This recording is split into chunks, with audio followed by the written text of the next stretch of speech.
ورنہ آپ کی پارٹی پھر سے توڑ دی جائے گی. آپ پر نئے الزامات لگیں گے.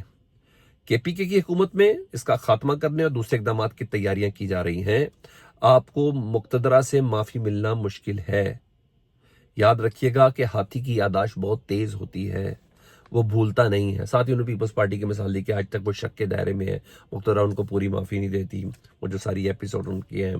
ساتھ ہی نواز شریف صاحب نے پھر کس طریقے سے کیا کیا، اپنی سیاست ہی ختم کر کے ڈیل ہی کی ایسی زبردست کی کہ اس کی بنا پر ان کو معافی ملی. ان تمام مثالوں کے ساتھ وہ اس کو سپورٹ کر رہے ہیں جی سہیل وڑائچ صاحب باقاعدہ. یعنی آج کی تاریخ میں بھی ڈرایا جا رہا ہے. سہیل وڑائچ صاحب کی اکثر خبریں کم ہی سچ ہوتی ہیں. نواز شریف صاحب سے متعلق انہوں نے بہت سی خبریں دی، وہ بھی تھی کے پی کے حکومت کے حوالے سے بھی انہوں نے بہت سی خبریں دی، وہ بھی غلط ہوئی، لیکن وہ پیغام ضرور دیتے ہیں بڑی ایمانداری سے. جس طریقے سے کہا، ہاں طریقہ کار ان کا اپنا ہوتا ہے. مزید ڈرانے والی کوئی چیزیں بتاؤں؟ جی ہاں، جو آج کی تاریخ کم از کم کرو، آج کی تاریخ سے نتھی کروں تو یہ چیزیں مناسب نہیں تھی. اس میں انصار عباسی صاحب ہیں جی. انصار عباسی صاحب ہم نے ویسے ہی بتایا کہ وہ آج کل ان کو کوئی کام نہیں ہے سوائے اس طرح کی رپورٹ کے، لیکن وہ بھی ایک میسج دے رہے ہیں اور وہ بھی مسلسل اس طرح کے مطالبات آ رہے ہیں جس پر وہ بات کر رہے ہیں. انصار عباسی صاحب کے ذریعے یہ مطالبہ سامنے آیا ہے کہ اگر خان صاحب چاہتے ہیں کہ آنے والے وقت میں ان کے لیے سیاست کا راستہ ہموار ہو اور مشکلات کم ہونا شروع ہو جائیں تو انہیں اپنا طرز سیاست کو بدلنا ہوگا. ان کو مستقل الزامات کی سیاست سے دوری اختیار کرنی پڑے گی. سب سے اہم یہ کہ خود عمران خان صاحب کو اپنی سیاسی جماعت اور خصوصاً سوشل میڈیا کو فوج اور فوجی قیادت کے خلاف پروپیگنڈے سے سختی سے روکنا ہوگا. یعنی اصل مسئلہ سر اینٹی اسٹیبلشمنٹ بیانیہ ہے جس کے اوپر پاکستان تحریک انصاف پوری کی پوری ٹکی ہوئی ہے. اصل مسئلہ یہ ہے اور وہی بے بسی ہے، کیونکہ عمران خان صاحب ہی منع کریں گے تو میں نے کہا بہت حد تک فرق ضرور پڑے گا. اور عمران خان صاحب نے اجازت نہیں دی تو منع بھی نہیں کیا. مطلب وہ جو کہتے ہیں کہ پہلے آپ معافی مانگے، اب بعد معافی نہیں، اب یہ ہے کہ آپ اپنے بندوں کو روکیں، اپنے بندوں کو پلیز روک لیں. یعنی گراؤنڈ وہی عمران خان صاحب کی آ گئی. مجھے اس کے علاوہ اس کا مطلب کچھ بھی نظر نہیں آ رہا ہے. اس پیغام کا مطلب مجھے اس کے علاوہ کوئی سمجھ نہیں آتا.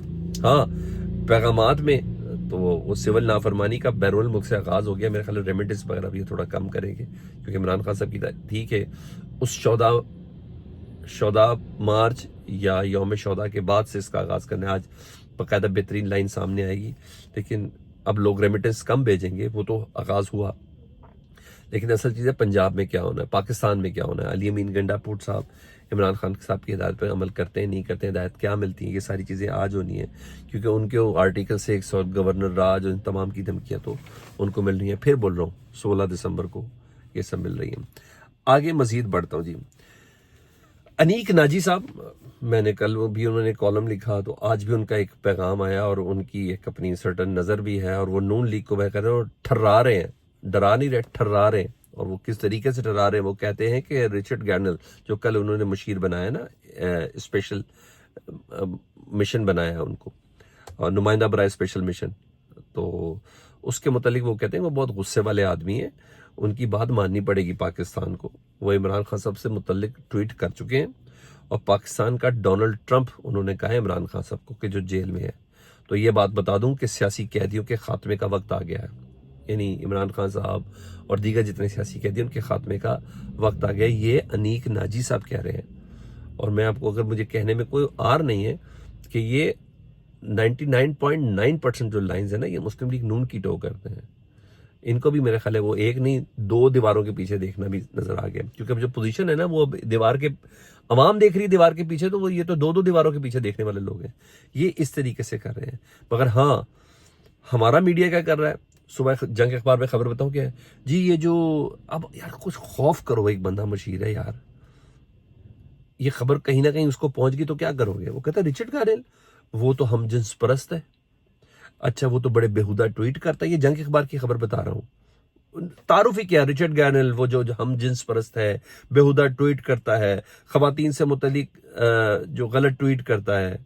ارے یار ادھر سعودی عرب کے چکر پہ چکر لگا رہے ہو امریکی انتظامیہ کے ساتھ بال صحیح کرنے کے لیے، یہاں بھی یہ خبریں چلوا رہے ہو. کیا کر رہے ہیں آپ لوگ؟ ان کو نہیں سمجھ آ رہی، مجھے نہیں لگتا ان کو کسی قسم کی کوئی سمجھ آ رہی ہے.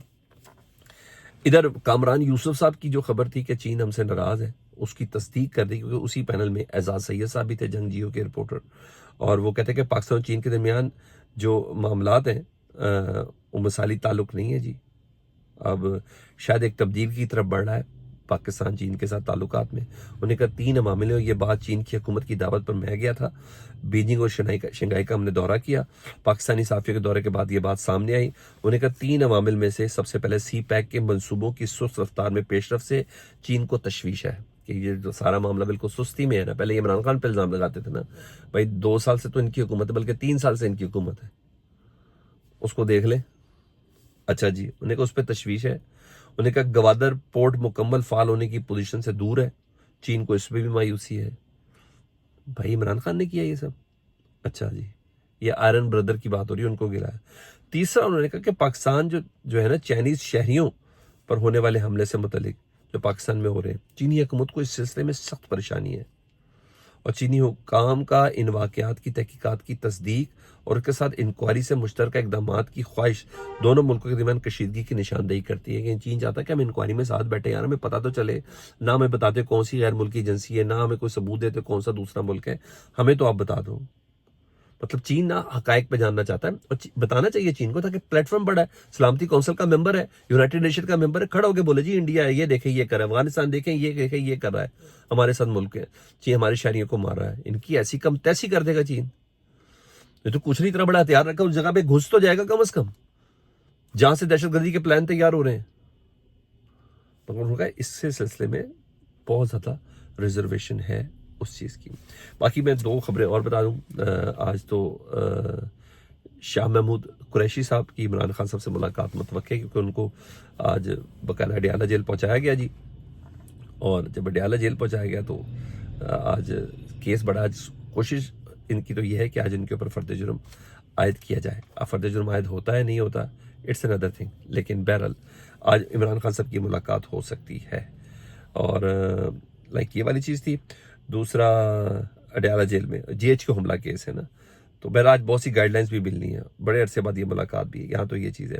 ویسے ایک خبر ہے اور جو میں نے آپ کے ساتھ شیئر کرنی تھی کہ ڈی جی نیب سلیم شہزاد صاحب سے متعلق طویل عرصے بعد نا، طویل عرصے تک انہوں نے نیب میں کام کیا، نون لیگ کے خلاف بھرپور طریقے سے وہ استعمال ہوئے، بہت زیادہ ان کو استعمال کیا گیا، ہائی پروفائل وہ کیس بھی دیکھتے تھے۔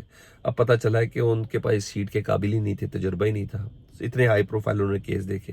تو نیب کی حالت آپ دیکھ لیں، تو نیب نے کارروائی شروع کی تو نہ تجربہ کار ہیں، یہ ساری چارج شیٹ دی، تو سلیم شہزاد صاحب نے، بڑا مشہور نام ہے ڈی جی نیب سلیم شہزاد صاحب کا، انہوں نے اسلام آباد ہائی کورٹ میں چیلنج کر دیا کہ میرے خلاف نیب نے یہ بات کی ہے۔ تو پتہ چلا کہ یہ آرمڈ فورسز میں رہے ہیں، یہ نیوی میں ہیں، غیر سرونگ افسر تھے نیوی کے، پہ اتنا پسند آئی ان کو نیب کے، نیب میں ہی رہ گئے، تو ڈیپوٹیشن میں آئے تھے نیب میں، تو ان کا تجربہ ناکافی تھا یہ کہا گیا تھا۔ تو جج صاحب نے پوچھا نیب کو اب جا کر یہ احساس ہوا ہے کہ ان کا تجربہ ناکافی ہے، اب تک کتنے لوگ اس نا تجربے کاری کا شکار ہو چکے ہیں؟ بات تو بڑی درست تھی۔ ویسے ایک آپ بتاؤں، چیئرمین نیب بھی جو ہے نا وہ جنرل رینک کے جی، جنرل نذیر بٹ صاحب۔ ویسے چیئرمین نیب کی جو کوالیفیکیشن ہے کوئی چیک کر لیں، یہ جنرل نذیر بٹ صاحب اس کے معیار پہ اترتے ہیں کیا؟ ان کو انکوائری کا، انویسٹیگیشن کا یا اتنا وہ تجربہ ہے؟ ویسے یہ بھی چیک کریں، یہ نا کچھ عرصے بعد یہ بات بھی سامنے آ رہی ہو کہ general Nazir but chairman NAB کیسے لگے، کس میں نا انکوائری کی کون سی ایکسپرٹیز ان کے پاس ہے، کون سی کوالیفیکیشن ہے، کہیں یہ بھی کسی دور پہ جا کے چیلنج نہ ہو جائے۔ تو یہ سر چیزیں، تو میں نے کہا میں آپ کو اس سب چیزوں سے متعلق آگاہ کر دوں، مزید ایسی خبریں آئیں گی آپ سے ضرور بات کریں گے، فیڈ بیک سے متعلق ضرور آگاہ کریں۔ اللہم صلی علی محمد و علی محمد۔